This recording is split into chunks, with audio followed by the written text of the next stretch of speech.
हरे कृष्णा, राधे राधे। हम सभी साधक भागवत रत्न प्रहलाद जी का चरित्र श्रवण कर रहे हैं। आज का प्रसंग है बालक प्रहलाद को माता की शिक्षा, भक्ति की प्रबलता।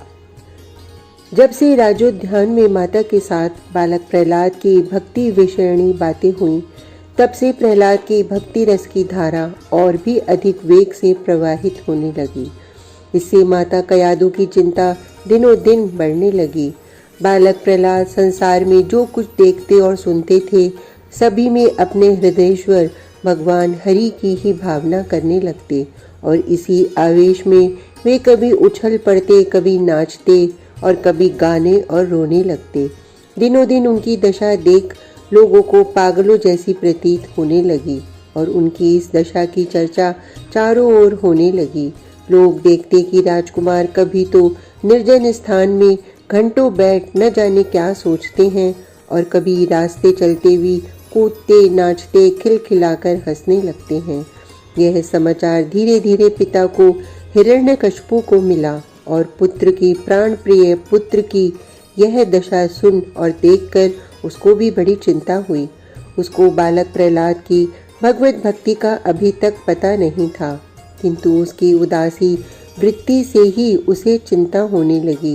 वह मन ही मन कहने लगा, यह राजवंश का कुमार होकर भी साहसी नहीं, इसके अंतःकरण में उद्योग का लेश भी नहीं। इस बालक को अपनी शारीरिक शक्ति बढ़ाने के लिए अभी से व्यायाम करना चाहिए, मृगया को जाना चाहिए और इसमें राजोचित आत्माभिमान होना चाहिए।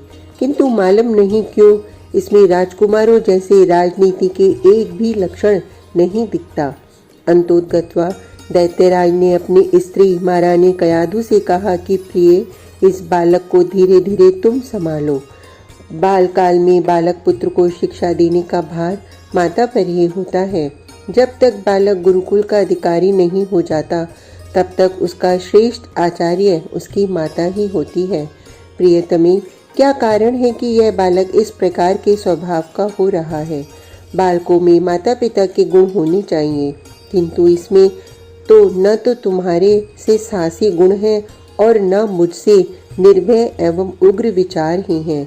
अतः अब इस ओर तुम भली भांति ध्यान दो और समुचित शिक्षा देकर इसको अपनी कुल मर्यादा के अनुरूप बनाओ। स्वामी की आज्ञा को तो पतिव्रता कयादु ने शिरोधार्य किया, परंतु पुत्र की भगवत भक्ति की चर्चा पति के सामने बिल्कुल नहीं की और मन ही मन चिंता में डूबती हुई बालक प्रहलाद की शिक्षा का उपाय सोचने लगी। बालक प्रहलाद की भगवत भक्ति में दृढ़ता महारानी कयादु पहले ही देख चुकी थी, अतएव उनको इस बात का विश्वास तो नहीं था कि पुत्र को शिक्षा दे उसको भगवत भक्ति की ओर से विमुख कर दैत्य कुल अनुरूप राजकुमार की तामसी शिक्षा देने में वे सफल होंगी। किंतु स्वामी की आज्ञा और पुरुषार्थ को अजय शक्ति समझ उन्होंने प्रहलाद को शिक्षा देने का विचार किया। महारानी ने सोचा कि यदि प्रहलाद को मैं भगवत भक्ति से सर्वथा विमुख होने की स्पष्टतया शिक्षा दूंगी तो उसके ऊपर अच्छा प्रभाव नहीं पड़ेगा। संभव है कि वह इससे मेरी शिक्षा को ग्रहण न कर अवहेलना करने लगे। इसलिए उसको ऐसी शिक्षा देनी चाहिए कि जिसमें भगवत भक्ति का विरोध होने पर भी उसका प्रतिपादन प्रतीत हो। इसी अभिप्राय से महारानी कयादु एक दिन एकांत में बालक प्रहलाद को इस प्रकार शिक्षा देने लगी। उन्होंने कहा, बेटा प्रहलाद, उस दिन राजोद्यान में तुमने जो हरि भक्ति की चर्चा की थी और मैंने उसका विरोध किया था, वह तुम्हें याद है ना? इसमें कोई संदेह नहीं कि शास्त्र अनुकूल किसी कार्य के किए जाने पर उसमें जैसी अधिक सफलता हो सकती है, वैसी मन माने ढंग से काम करने में नहीं हो सकती। तुमने अब तक जो हरि भक्ति की ओर अपना चित्त लगाया है, वह न तो शास्त्र अनुकूल है और न गुरु उपदेश्य मार्ग से ही यह कार्य किया गया है। अतः मेरी समझ से तुम भूलते हो। संसार में माता के लिए पुत्र से अधिक प्यारी कोई दूसरी वस्तु नहीं, और बेटा, जिसको सबसे अधिक प्यार करे उसका विरोध भी माता को नहीं करना चाहिए। इसलिए हे प्रहलाद, इस समय मैं तुमको शास्त्र अनुसार भगवत भक्ति की शिक्षा देना चाहती हूँ। और भगवत भक्तों के उन लक्षणों को बतलाना चाहती हूँ जो महर्षि नारद जी ने कहे हैं। आशा है कि तुम ध्यान पूर्वक सुनोगे। प्रहलाद ने कहा, माताजी, आपने सत्य ही कहा है। शास्त्र अनुकूल तथा गुरु उपदेश्य मार्ग से ही भक्ति साधन में सफलता हो सकती है, किंतु गुरु तो वही हो सकता है जो स्वयमेव भक्ति करता हो। आप तो भगवत भक्ति का नाम भी सुनना नहीं चाहती, फिर आप मुझको भक्ति की शिक्षा कैसे दे सकेंगी?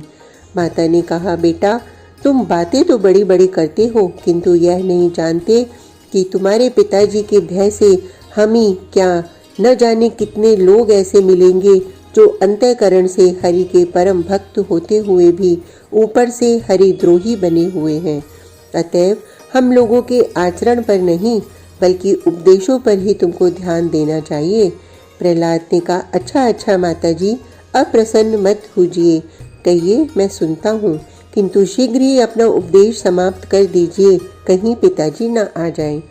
कयाधु ने कहा, बेटा, नारद जी ने कहा है कि जो सभी प्राणियों के हित चिंतक हैं, ईर्ष्या, अहंकार आदि दुर्गुणों से रहित हैं, संयमी एवं सब प्रकार की इच्छाओं से रहित हैं, वे भगवत भक्तों में उत्तम कहे जाते हैं।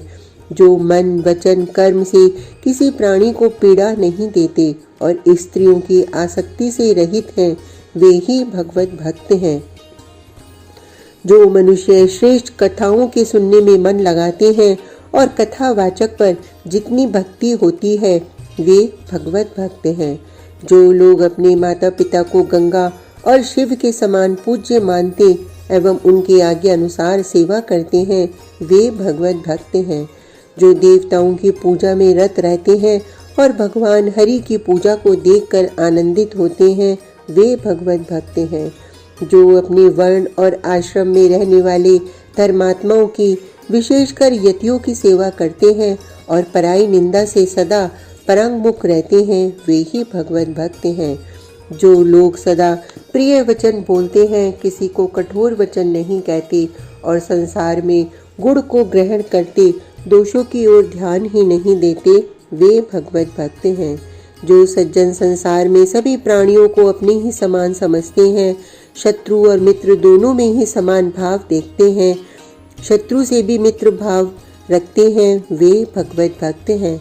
जो जन धर्मशास्त्र के वचनों में और धर्मशास्त्र के वक्ताओं के वचन में विश्वास करते, उनका पालन करते हुए सज्जनों की सेवा करते हैं, वे भगवत भक्त हैं।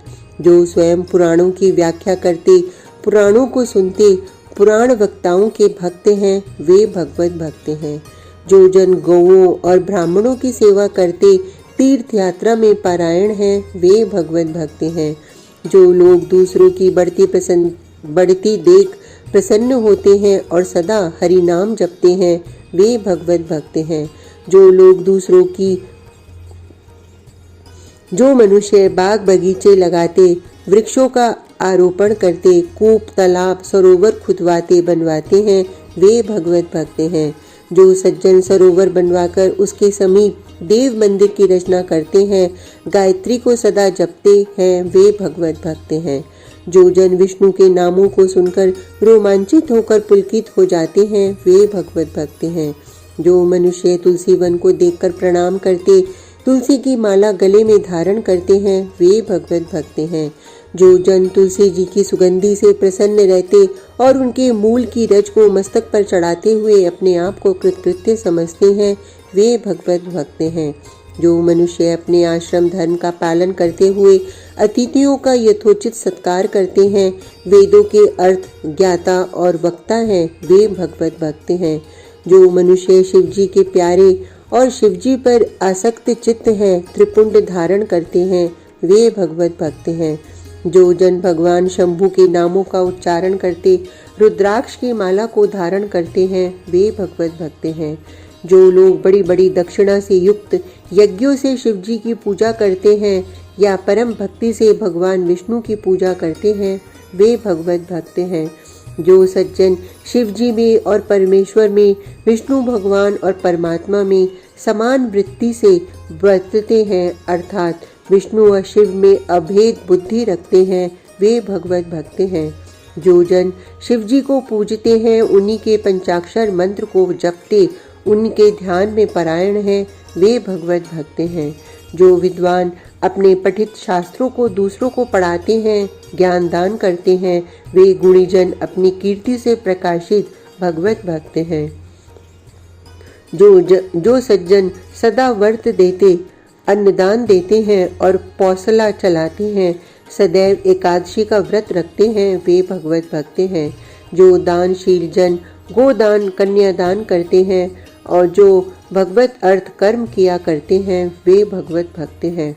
जो सज्जन भगवान में चित्त लगाते हैं और भगवत भक्तों को देखकर प्रसन्न होते हैं, भगवान के नाम स्मरण में लगे रहते हैं, वे भगवत भक्त हैं।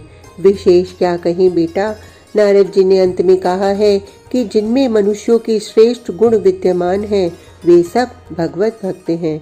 अब तुमको इन लक्षणों में से भगवत भक्त के उन लक्षणों को ग्रहण कर लेना चाहिए जो परस्पर विरोधी न हो।